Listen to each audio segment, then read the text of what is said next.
बच्चों, this is your channel vision of physics bye DP Singh. आज हम देखने वाले हैं वैन डी ग्राफ जनरेटर। एक डिवाइस है। शुरुआती दौर में ही हम बताया था कि फिजिक्स में 12th में 5 डिवाइस है। Van de Graaff generator, AC generator, cyclotron, moving coil galvanometer, transformer. और ये ट्रेंड होता है जनरली बोर्ड एग्जामिनेशन में, इसमें से कोई एक डिवाइस हर साल दिया जाता है। तो ये हम लोग पहला डिवाइस आज देखने जा रहे हैं। ये किस कॉन्सेप्ट पर है? सबसे पहले इसके लिए हम लोग को ये जानना होगा कोरोना डिस्चार्ज।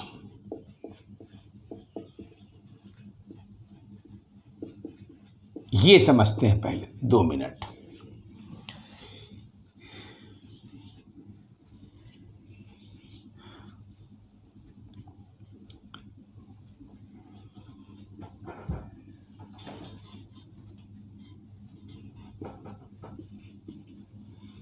ये 2 बड़ी है जिसमें चार्ज Q1 Q2 और पोटेंशियल V1 V2 और इनका रेडियस है जो R1 R2।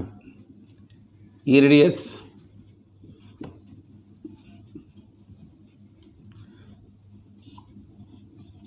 R1 R2। अगर इसको किसी वायर से कनेक्ट कर दिया जाए तो इसमें चार्ज का फ्लो कब तक होगा? जब तक दोनों का पोटेंशियल सेम ना हो जाए। तो यानी V1 बराबर V2। जब तक V1 बराबर V2 ना होगा तब तक चार्ज का फ्लो होगा। V1 की जगह पर क्या लिखेंगे? 1/4 pi epsilon not Q1 upon R1, 1/4 pi epsilon not Q2 upon R2। Epsilon not इधर से भी और इधर से भी कैंसिल कर दीजिए तो होगा 1/4 पाई Q1 R1 स्क्वायर और 1/4 पाई Q2 अपॉन R2। कैपिटल इसको लिखिए। ये अब क्या करें? R1 से ऊपर नीचे गुना कर देते हैं तो ये स्क्वायर हो जाएगा, ये R1 हो जाएगा। इसमें R2 से कर देते हैं तो ये स्क्वायर हो जाएगा, ये R2 हो जाएगा। अब Q1/4 पाई R स्क्वायर, 4 पाई R स्क्वायर एरिया होता है, इसलिए पूरे को लिख दीजिए सिग्मा और इसको लिख दीजिए सिग्मा 2 और इसको सिग्मा 1। ये चीज़ सिग्मा हो गया। चार्ज बटा एरिया को आप सरफेस चार्ज डेंसिटी बोलते हैं तो इसको सिग्मा लिख दिए, सिग्मा 1 इंटू R1। आई हो गया सिग्मा 2 इंटू R2। ओके, यानी sigma R is equal to constant, यानी sigma inversely proportional to R। अब आप एक इरेगुलर शेप को पर विचार कीजिए। यहाँ पर बहुत सारे पोर्शंस हैं। ये एक फ्लैट पोर्शन है, ये एक शार्प पोर्शन है, फिर ये फ्लैट है, ये शार्प है, फिर ये फ्लैट है, ये शार्प है। फ्लैट पोर्शन का रेडियस ज़्यादा होगा, शार्प पोर्शन का रेडियस कम होगा।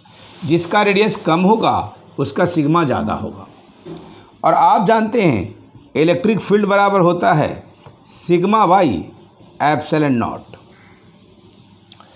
अब सिग्मा के ये डायरेक्टली प्रोपोर्शनल है इलेक्ट्रिक फील्ड, यानी electric field directly proportional to sigma.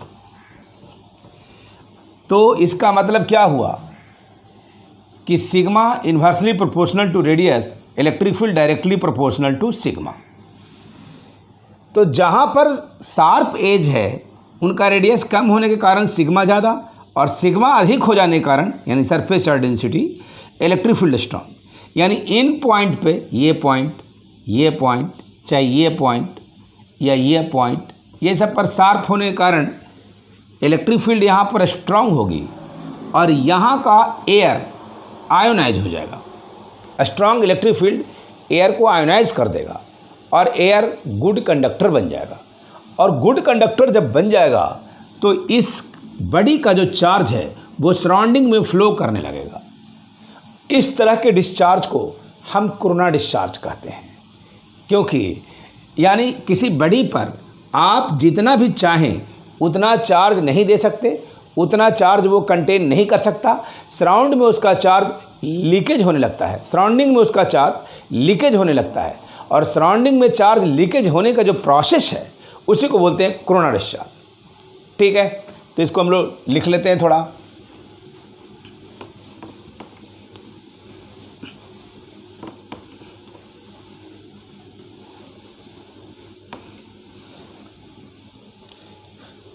Consider a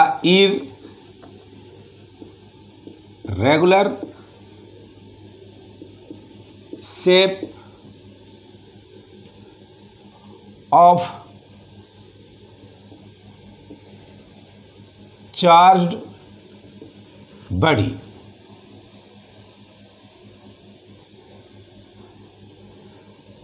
at sharp edge sigma is greater। क्यों? क्योंकि sigma inversely proportional to R. Hence electric field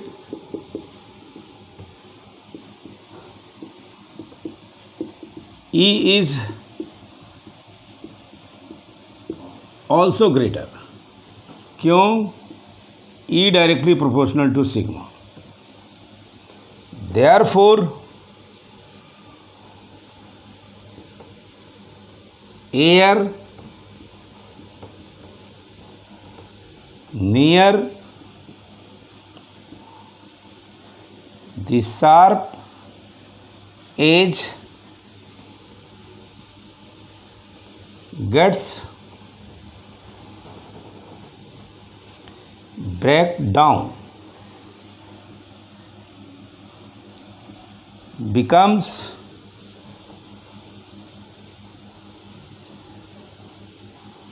good conductor, and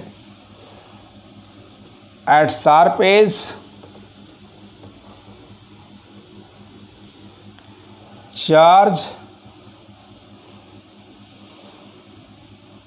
start to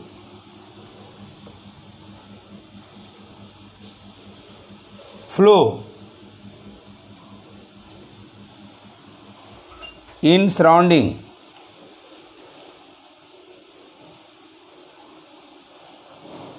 due to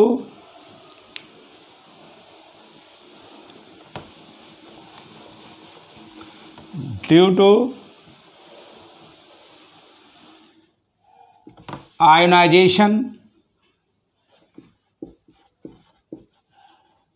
of air। Such discharge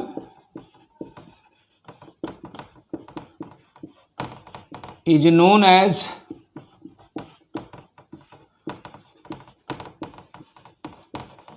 corona discharge. तो ये हो गया corona discharge, हम समझ गए। और ये हम समझे इसीलिए है क्योंकि हमको वैन डी ग्राफ जनरेटर समझना है जिसमें इसका रोल है।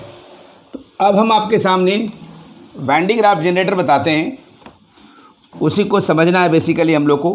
इसी डिवाइस के बारे में आज हम लोग को जानना है। उसी को जानने के लिए हम कोरोना डिस्चार्ज को अभी डिस्कस किया था। तो सबसे पहले हम फिगर बनाते हैं।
तो ये वेन डी ग्राफ जनरेटर का डायग्राम है।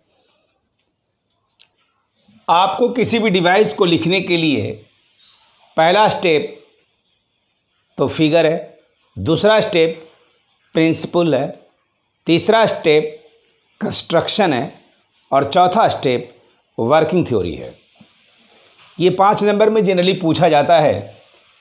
तो अगर फिगर बना दीजिएगा तो 1 नंबर आपको मिल जाएगा, प्रिंसिपल लिख दिए तो 1 नंबर फिर से मिल जाएगा, कंस्ट्रक्शन लिख दिए तो 1 नंबर फिर से मिल जाएगा और अगर वर्किंग भी लिख दिए तो 5 में 5 मिल जाएगा।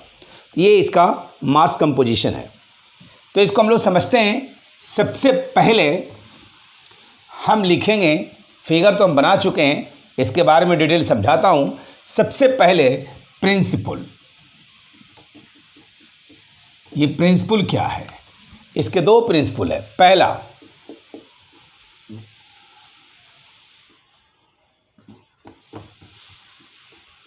It is based on corona discharge.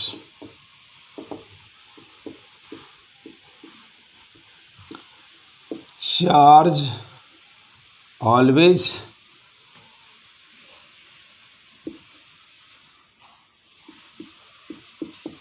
collect on the outer surface of hollow sphere। यही 2 प्रिंसिपल है। पहली बात तो ये कि कोरोना डिस्चार्ज पर बेस्ड है, जो मैंने आपको समझाया अभी। आइए हम लोग पहले से जानते हैं कि चार्ज किसी भी हॉलो स्फीयर के जो होता है चार्ज उसके सरफेस पर कलेक्ट होता है। कई बार हमने बोला है लेक्चर्स में। तो इसी 2 प्रिंसिपल पर ये वेन डी ग्राफ जनरेटर काम कर रहे हैं। आपको लगता होगा कि वेन डी ग्राफ जनरेटर काम किसी पर करे, लेकिन है क्या?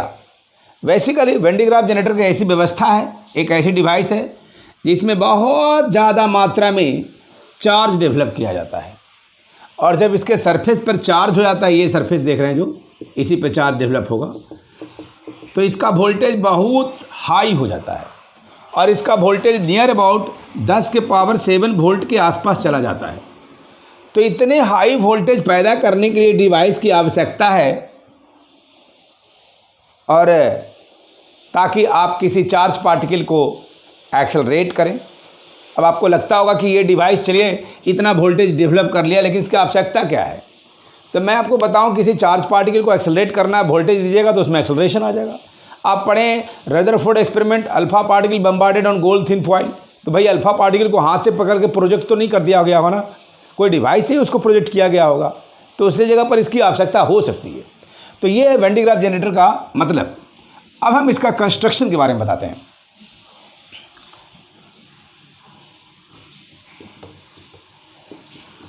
कंस्ट्रक्शन, ये एक हॉलो स्फीयर ए देख रहे हैं आप, जो 2 गो स्टैंड इंसुलेटिंग स्टैंड पी और क्यू पर माउंट किया हुआ है। तो एक हॉलो स्फीयर ए हो गया और 2 इंसुलेटिंग स्टैंड पी और क्यू हो गया। 2 पुली देख रहे होंगे P1 और P2, जो एक इंसुलेटिंग बेल्ट से कनेक्टेड है और 2 मेटल का कॉम्ब है C1 और C2, जो टॉप पे और बॉटम पर कनेक्टेड है। मेटालिक कॉम्ब C2 एक हाई टेंशन बैटरी E से कनेक्टेड है। ये जो बैटरी है ना, वो HT बैटरी है, हाई टेंशन बैटरी है और पूरे सिस्टम को ग्राउंड कर दिया गया है। बस इतना ही सिस्टम है। एक स्फीयर है, 2 पुली है, एक इंसुलेटिंग वेल्ट है, 2 मेटालिक कॉम्ब है, हाई टेंशन एक बैटरी है, 2 स्टैंड है, सिस्टम ग्राउंडेड है। इसी बात को मैं लिख दूंगा 2 लाइन में, तो कंस्ट्रक्शन हो जाएगा। मैं पूरा कंस्ट्रक्शन जो अभी बता रहा था वो मैं लिख दिया। A metallic sphere a mounted over 2 insulating stand P and Q, 2 pulley P1 and P2 fix top and bottom is connected by insulating belt, ये इंसुलेटिंग बेल्ट है, and 2 metallic comb C1 C2 fixed at top and bottom, ये देख लीजिए, and a high tension battery E जो है वो connected by the comb C2 है और होल सिस्टम को ग्राउंड कर दिया गया है। अब इसका वर्किंग थ्योरी देखिए। अब इसका वर्किंग थ्योरी देख लीजिए।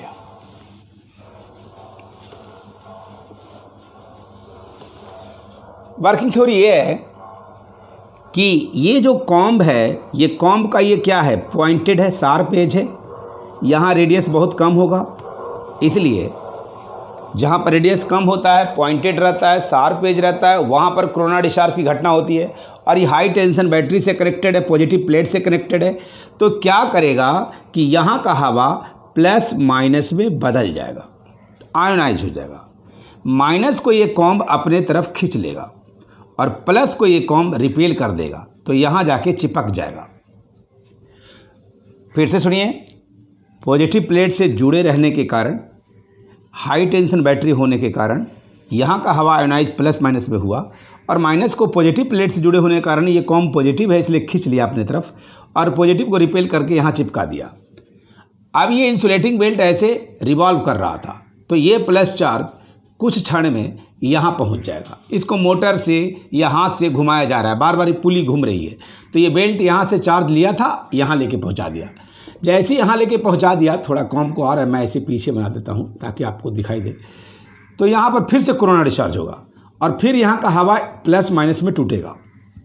माइनस को ये अपने तरफ खींच लेगा प्लस और न्यूट्रल हो जाएगा, और प्लस को ये इसके ऊपर पास हो करके कॉम्ब से होकर के सरफेस पे चला जाएगा। अब यहाँ से जो ये बेल्ट है वो न्यूट्रल होके आएगा और ये आते आते आते आते फिर कोरोना डिस्चार्ज होगा, यहाँ से चार्ज ले लेगा, और चार्ज लेगा, वो चार्ज इसको दे देगा और फिर न्यूट्रल हो जाएगा।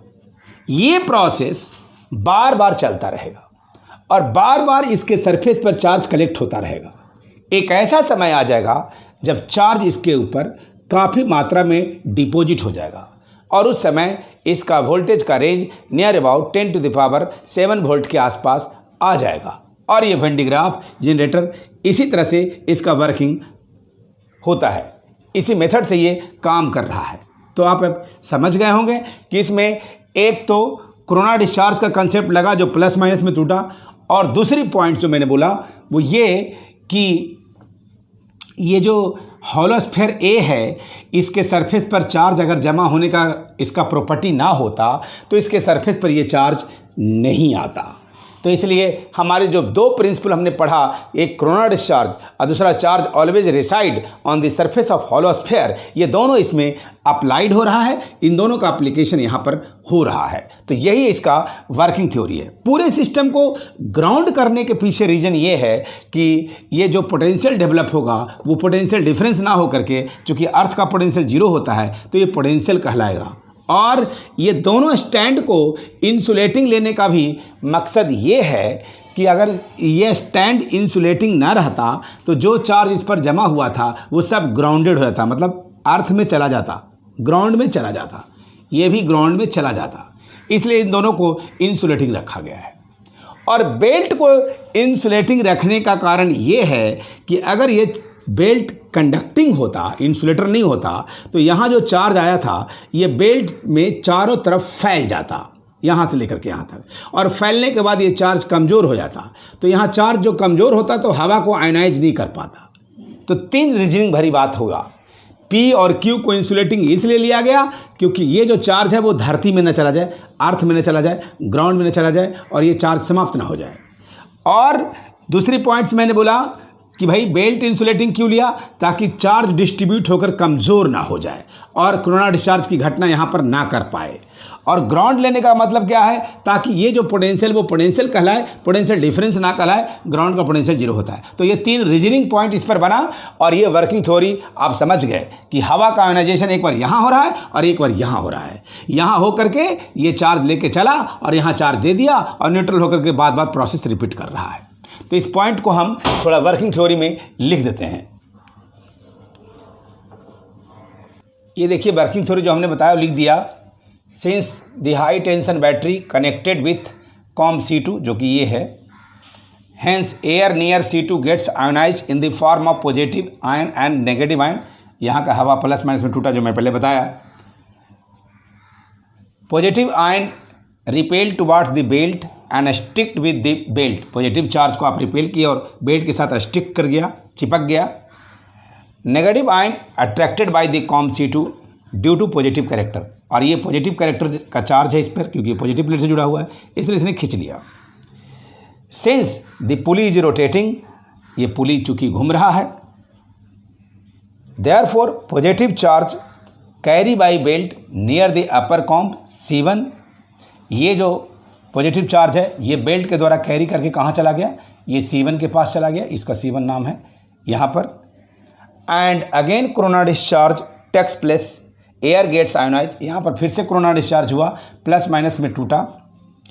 पॉजिटिव चार्ज यानी कि पॉजिटिव चार्ज जो है वो रिपेल बाई बेल्ट, बेल्ट के द्वारा रिपेल हुआ, and which is collect on the surface of sphere, जो कि कॉम्ब के थ्रू सरफेस पर चला गया ऐसे। ओके,